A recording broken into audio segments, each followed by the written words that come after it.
Assalamualaikum warahmatullahi wabarakatuh. Perkenalkan, nama saya Alfida Ramadhani, Program Studi Pendidikan Guru Pendidikan Anak Usia Dini, Fakultas Ilmu Pendidikan. Kali ini saya akan membahas tentang metodologi pengembangan bahasa anak usia dini yang bertopik pendidikan bilingualisme untuk anak usia dini. Apa sih itu pendidikan bilingualisme? Pendidikan bilingual adalah instruksi dalam dua bahasa dan penggunaan dua bahasa sebagai media pengantar untuk setiap bagian atau semua dari kurikulum sekolah. Yang kedua, istilah bilingualisme dalam bahasa Indonesia disebut juga kedui-bahasaan. Secara bahasa, bilingualisme menunjuk kepada makna dua bahasa. Bilingualisme atau bilingualitas terdiri dari dua bahasa Latin, yaitu bi yang berarti dua dan lingual atau bahasa Perancis yang artinya bahasa. Adapun juga menurut beberapa para ahli. Yang pertama, menurut Harlock tahun 1993, bilingual atau dui bahasa adalah menggunakan dua bahasa. Kemampuan ini tidak hanya dalam berbicara dan menulis, tetapi juga kemampuan memahami apa yang dikomunikasikan orang lain secara lisan dan tertulis. Dalam bilingualisme terdapat tiga istilah umum. Yang pertama, kode switching atau alih kode.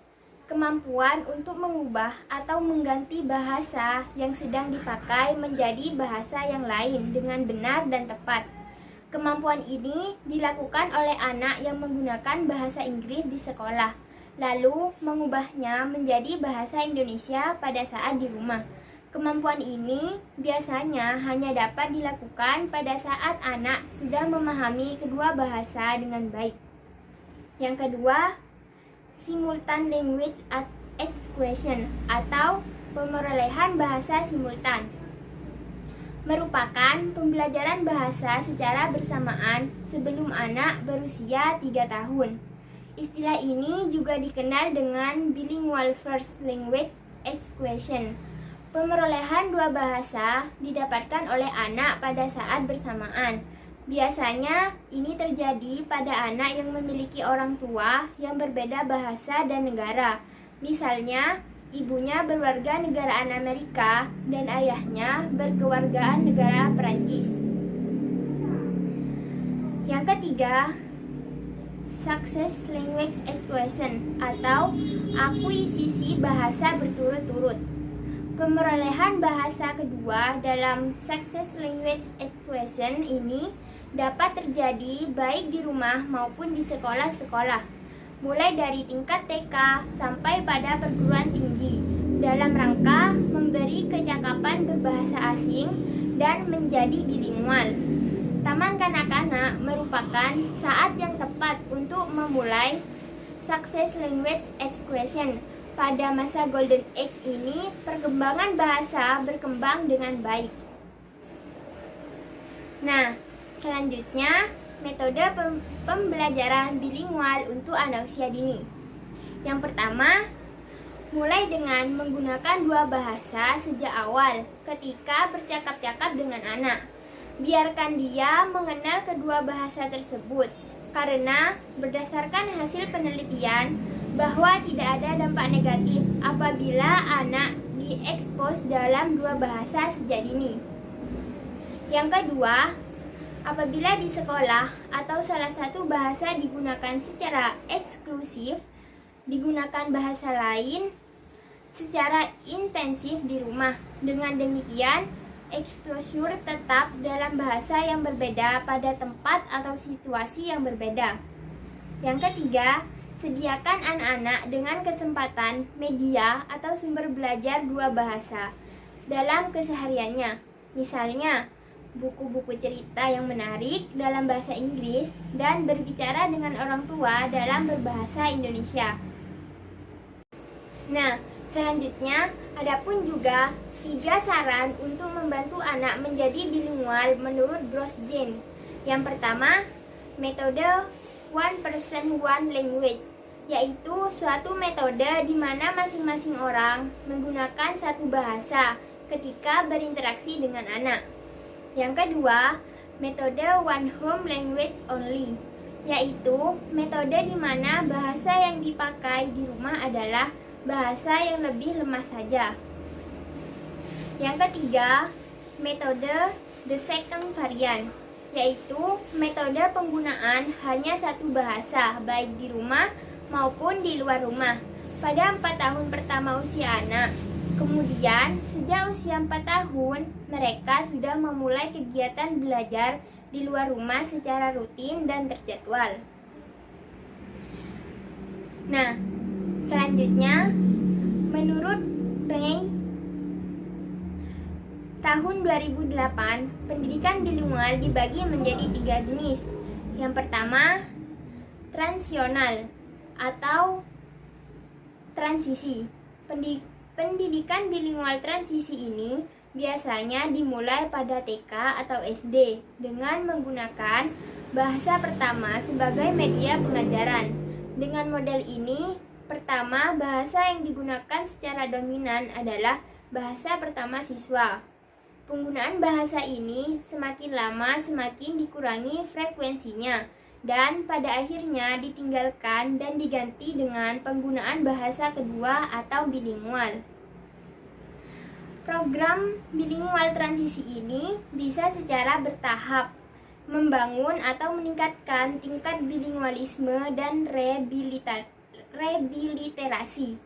Dengan kata lain, siswa mengalami proses pendidikan yang melibatkan kemampuan berbahasa asing dan menggunakan 2 bahasa. Yang kedua, maintenance atau pemeliharaan. Program pendidikan yang mempertimbangkan keberadaan atau penguasaan bahasa pertama secara berkelanjutan, meskipun bahasa kedua atau bahasa asing digunakan sebagai pengantar di kelas. Program bilingual pemeliharaan atau maintenance ini tidak melibatkan pengembangan atau perluasan dari bahasa minoritas. Sebuah program bilingual pemeliharaan bertujuan untuk membentuk dasar akademik yang kuat untuk siswa language pertama mereka, bahwa pada gilirannya memfasilitasi akuisisi keaksaraan dalam language kedua atas dasar prinsip saling ketergantungan perkembangan. Selanjutnya, enrichment atau penyuburan merupakan model pendidikan bilingual yang menganggap kedua bahasa sama pentingnya. Pengayaan pendidikan bilingual ini difokuskan pada mengajar siswa untuk pencapaian kemampuan akademik melalui media bahasa kedua, di mana keaksaraan dalam bahasa kedua dapat dicapai, sementara keaksaraan pada bahasa pertama masih dipertahankan. Tujuan dari program pengayaan adalah untuk mencapai tingkat bilingualitas dan biliterasi yang memadai, sehingga pengembangan keilmuan di dalam kelas bisa menggunakan kedua bahasa utamanya bahasa Inggris. Nah, selanjutnya ada beberapa faktor yang mempengaruhi pemerolehan bahasa kedua atau bilingual. Yang pertama, ada usia. Anak lebih mudah dalam memperoleh bahasa baru, sedangkan orang dewasa tampaknya mendapatkan kesulitan dalam memperoleh tingkat kemahiran bahasa kedua. Yang kedua, bahasa pertama. Bahasa pertama memiliki pengaruh terhadap proses penguasaan bahasa kedua pembelajar. Dan yang terakhir, lingkungan. Lingkungan bahasa sangat penting bagi seseorang pembelajar untuk dapat berhasil dalam mempelajari bahasa kedua atau baru. Adapun kelemahan pendidikan bilingual. Yang pertama, bilingual education dapat menyebabkan keterlambatan berbicara dan gangguan bahasa atau language disorder.